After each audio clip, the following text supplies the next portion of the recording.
It's no secret that DC and Marvel Comics copy each other's characters, but what are some of the most obvious copycat combos and who copied who? Let's find out.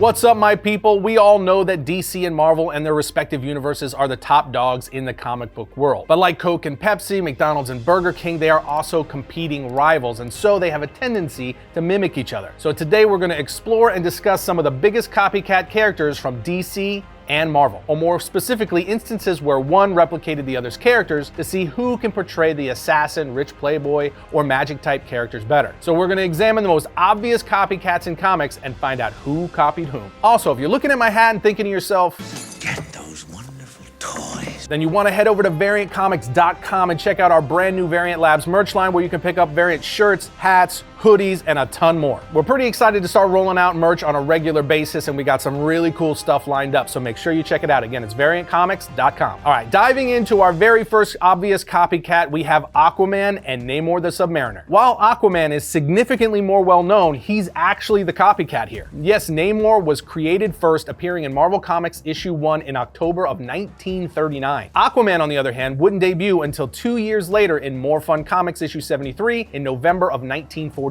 I imagine it's probably shocking for a lot of people to discover that Aquaman, the King of Atlantis, who is the first character everyone thinks of when considering sea-based characters in comics, is actually a copycat of Namor. Now, how do they mimic each other? Well, both of these characters rule Atlantis, control and communicate with sea life, boast incredible strength, wield tridents, and wear scaly outfits. But again, while Namor came first, most would agree that DC created the better version of the ruler of Atlantis. Aquaman is just generally more heroic and is a founding member of the Justice League, which goes a long way. But moving along, we have the two most notable archers in comics, Green Arrow and Hawkeye. Neither character has superpowers or superhuman abilities. They're just ordinary humans with exceptional martial arts and, of course, archery skills. Other areas where the two mimic each other is that Green Arrow is a long-standing member of the Justice League and Hawkeye is a long-standing member of the Avengers. Both also love using trick arrows to get the job done. Now, it has to be noted that their backstories are very different. Green Arrow was a rich playboy who was stranded on a deserted island where he trained to become a master of archery. He later made his way back home and became the vigilante known as Green Arrow. Meanwhile, Hawkeye was trained by criminals and ultimately used his abilities to become a hero and one of Marvel's greatest marksmen. But there is no denying that in this case, Marvel copied DC hardcore when creating Hawkeye. Green Arrow was created in 1941, first appearing in More Fun Comics issue 73, while Hawkeye didn't debut until over 20 years later in Tales of Suspense 57 in 1964. So it took Marvel 20 years to decide, I think we need a master archer as well. Next in line, we have Deadpool and Deathstroke. This is one of the most blatantly obvious copycats in all of comics. While Deadpool is again the far more popular and beloved character, especially with what Ryan Reynolds has done with him, Deadpool is the one that copied Deathstroke. Deathstroke appeared in comics a full decade before Deadpool, and while they're both assassins with healing factors, the real kicker is that Deathstroke's real name is Slade Wilson and Deadpool's real name is Wade Wilson. Now, having said that, Deadpool's creator Rob Liefeld did this intentionally as a humorous nod, knowing that he was completely ripping off of Deathstroke. In fact, Marvel often likes to point out that Deadpool is a copy of Deathstroke. For instance, in Deadpool issue 34 by Gary Dugan, while Deadpool is talking to Sabretooth, he says, "I don't have to sit next to some Wolverine ripoff and drink cheap beer in a chuckle hut. I got a job to do." To which Sabretooth replies, "Wolverine ripoff? Tell Slade I said hi," referring to Slade Wilson, aka Deathstroke. What I'm saying is, when it comes to comic book copycats, it does not get more blatant than Deadpool. And speaking of on the nose, next up we have Catwoman and Black Cat. They're both female cat burglars who dress up in cat-inspired outfits with neither having any superhuman abilities. But Catwoman beat Black Cat to the punch by a mile. She first appeared in Batman issue 1 in 1940, while Black Cat didn't make her comic book debut until The Amazing Spider-Man 194 in 1979. And while Black Cat, whose real name is Felicia Hardy, is a great character, Selina Kyle as Catwoman is clearly the queen of cat burglars in comics. Next up, we have a copycat that some people don't even realize is a copycat, and that would be Superman and Hyperion, with Hyperion clearly being the mimic. I'm not just saying he's a copy of Superman because he has incredible strength, wears a cape, and can fly. No, it goes far beyond that, my friends. Everybody knows that Superman is considered the very first superhero in comics, appearing in Action Comics #1 in 1938, while Hyperion's first appearance didn't come until Avengers 69 in 1969. But here's the thing, Hyperion's origin story is basically Superman's story almost verbatim. To demonstrate, here's an overview. Hyperion as a child was sent on a rocket ship to Marvel's 616 Earth before it blew up. He also draws his power from solar energy, just like a certain Kryptonian we all know. So Marvel just said to themselves, we want our own version of Superman, and created Hyperion, essentially with the same origin and all. So that pretty much speaks for itself. But another clear copycat between Marvel and DC is Dr. Fate and Doctor Strange. This is another instance where being first doesn't necessarily mean you're better or more popular. You see, Doctor Strange is the copy of Dr. Fate, as they're both the most powerful mystic users in their respective universes, with Fate first appearing in More Fun Comics 55 in 1940, and Strange first appearing in Strange Tales 110 in 1963. But Strange is by far the more popular and loved character between the two. It's interesting how often the copycat character becomes more popular than the original. Like Aquaman copied Namor, Deadpool copied Deathstroke, and Doctor Strange copied Dr. Fate. It's almost as if the second publisher had a chance to learn from the mistakes of the first. Regardless, the copycat likely would not exist at all if it wasn't for the original, and in this case, that is definitely true. Dr. Fate paved the way for Doctor Strange and other mystics to follow. And regardless of whether Doctor Strange is more popular or not, Dr. Fate, in my opinion, is one of the coolest and most underused characters in all of comics. Next up, we have a couple of villains, and that is Clayface and Sandman. While Clayface is made of clay and Sandman is made of sand, the way the two use their powers and even look a lot of the time is identical. But the important thing is that Clayface was the original, first appearing in Detective Comics 40 in 1940, with Sandman making his debut in The Amazing Spider-Man 4 in 1963. So while Sandman is the copycat, Marvel tried to differentiate him a little bit by making him sand instead of clay, which really isn't much of a differentiation at all, because clay is just a different form of sand, so,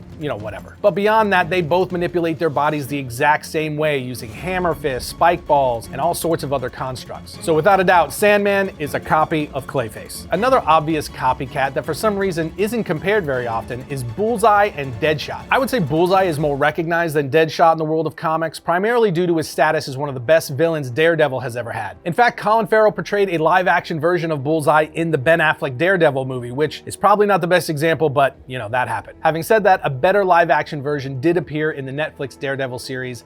Definitely a better take. By contrast, the now notorious Slap King Will Smith portrayed Deadshot in David Ayer's Suicide Squad, drawing some attention to the character. But regardless, Bullseye is the more notable of the two, which is ironic because Deadshot is the OG. He first appeared in Batman 59 in 1950, and Bullseye didn't make his first appearance until 1976 in Daredevil issue 131. Here on Planet Variant, we think they're both amazing characters, but they have been doing a better job with Deadshot in more recent years with the Suicide Squad titles. Having said that, Bullseye is an absolute psychopath and one of the best villains Marvel has. Next up is a wild one. We have Red Lion and Black Panther. This comparison is beyond obvious. To get straight to the point, Red Lion is the clear copycat here. First appearing in Deathstroke Rebirth 1 in 2016, whereas Black Panther first appeared in Fantastic Four 52 in 1966. And by now, thanks to Marvel Studios, everyone is extremely familiar with King T'Challa, aka Black Panther. He's the king of Wakanda, a fictitious African country that's the most advanced civilization on the planet, and he sports an amazing vibranium Black Panther suit. But this brings us to Red Lion and the laughable part about this copycat. Red Lion is an African president/dictator embroiled in a civil war with opposing tribes, doing whatever he must to maintain control of his country. And then you see Red Lion's suit, which is literally just a red Black Panther suit. It's utterly shameless. So the two characters are not exactly identical in terms of backstory, but for the most part, it's kind of ridiculous. Now, another one we cannot fail to mention is Bucky Barnes and Robin. James Bucky Barnes is most definitely a copycat of the Boy Wonder. In 1940, Detective Comics 38 gave us the very first superhero sidekick, creating the dynamic duo with the introduction of Dick Grayson Robin. Robin was an instant success, as the majority of comic book readers were children back then, allowing them to see themselves in a comic book fighting alongside Batman. And when Marvel saw that Robin was doing well for DC, they decided they needed their own kid sidekick for one of their heroes. Enter Bucky Barnes, who first appeared in Captain America Comics issue 1 in 1941, just 1 year later. While Bucky is a fantastic character and the original sidekick to Captain America, and he also later became the Winter Soldier, there is no denying that Robin is the quintessential sidekick character in comic books. Like Bucky, Dick Grayson also would evolve into another hero character known as Nightwing. But the funny thing is, Marvel continued to use Bucky Barnes to mimic Robin decades later. So when DC resurrected Jason Todd Robin, turning Batman's former sidekick into an anti-hero, the Red Hood, Marvel decided to follow suit. They decided to bring their own dead sidekick back to life, the same one they created to mimic Robin by revealing that Bucky Barnes, Cap's former sidekick, was not dead all these years, and in fact was taken by the Soviets, who turned him into the Winter Soldier. The Winter Soldier obviously became wildly popular amongst Marvel fans after his debut in Captain America 6 in May of 2005. So they brought Bucky back, but also turned him into a villain slash anti-hero 3 months after DC did the same thing with Jason Todd Red Hood. So when it comes to Bucky Barnes, it just seems like Marvel keeps an eye on what DC is doing with its Robins and then does its own take. Believe me when I tell you, I've got no hate for the Winter Soldier. He is an awesome character, but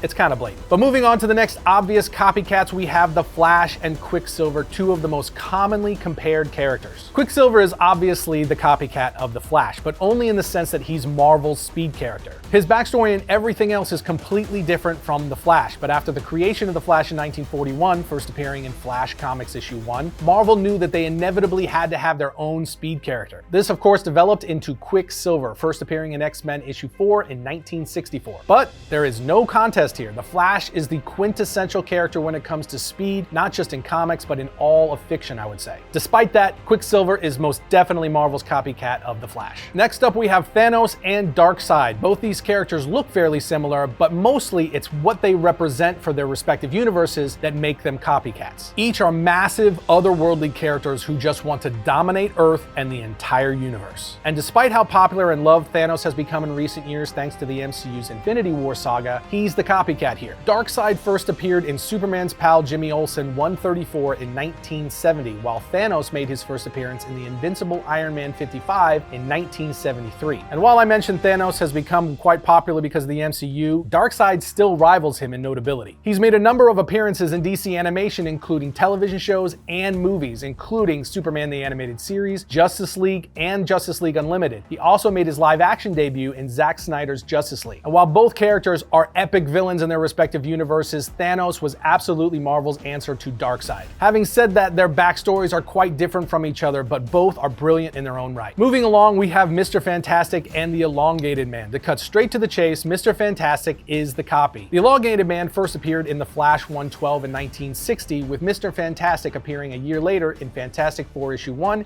1961. They both have the exact same power. They can stretch their bodies in almost unlimited ways. But let's not get it twisted here. Mr. Fantastic is far superior, also being one of the smartest minds, if not the smartest mind, in the Marvel Universe. Not to mention, he's the leader of Marvel's first family, the Fantastic Four, so overall he's the better character, at least in my opinion. Now let's take a look at some copycat androids, Vision and Red Tornado. This one is tricky because neither of them are technically copycats. They both first appeared in the same year and month, which is August 1968. Red Tornado first appeared in Justice League of America 64, and Vision first appeared in Avengers 57. So this one might purely be coincidence, but in all likelihood there was stuff going on behind the scenes that caused this to happen. But what we do know is that they're very, very similar and they debuted at the same exact time. Now let's take a look at a couple monster characters in comics, Swamp Thing and Man-Thing. Everyone always seems to think that Man-Thing is a copycat of Swamp Thing, but no, Man-Thing actually debuted a few months before Swamp Thing, first appearing in Savage Tales 1 in May 1971, while Swamp Thing first appeared in House of Secrets 92 in July 1971. So Swamp Thing is the copycat in this scenario, but as we all know, Swamp Thing is by far the more popular character. In fact, Swampy is arguably the most loved monster-type character in comics, which is why he's had movies, a live-action TV series, and one of the best comic book runs of all time by none other than Alan Moore. Man-Thing, on the other hand, well, let's just say he's not on the same level. He's a dope character, though, who is heavily underutilized. So it was great to see Man-Thing finally get some spotlight with his MCU debut in the Werewolf by Night special. Hopefully, it won't be the last we see of him in live action. Next up, we have another obvious one that is compared quite often, and that is Moon Knight and Batman. It's a pretty common argument that Moon Knight is Marvel's Batman, which is fair to an extent. They both have similar suits, they're vigilantes, and are often depicted as mentally unstable. However, while Moon Knight debuted a long time after Batman, 1939 versus 1975, his characterization is notably different from Batman in many ways. Moon Knight, for instance, is quite literally driven by the moon, as he draws power from it due to his connection to the Egyptian moon god Khonshu. He also suffers from dissociative identity disorder, giving him multiple distinct personalities. While Batman, on the other hand, does take on various personas in his crime fighting, it's part of a strategic disguise rather than a psychological disorder. So the two have a ton of similarities, but a lot of differences as well. And the final copycat combo we're going to highlight in this episode is Galactus and Imperiex. Getting right to it, Imperiex is a copycat of Galactus. Imperiex first appeared in Superman 153 in 2000, while Galactus has been around since 1960 1966, first appearing in Fantastic Four issue 48. What makes Imperiex a copy? Well, perhaps the fact that he's an all-powerful being who roams around the galaxy looking to destroy entire universes, as he's the embodiment of entropy. He destroys these universes simply because it's his role in the galaxy. Galactus is also considered a force of nature, and to survive, he needs to consume planets. So DC essentially created their own version of that. But there you have it, my friends, some of the most obvious copycat characters between Marvel and DC. To wrap it all up, there are so many characters that have taken cues from one another in comic books, but that doesn't necessarily mean they're lesser than the character they're inspired by. In many instances, these copycat characters have been able to develop their own rich lore and fan bases, which further strengthens the comic universe as a whole. But which copycats stand out the most to you and why?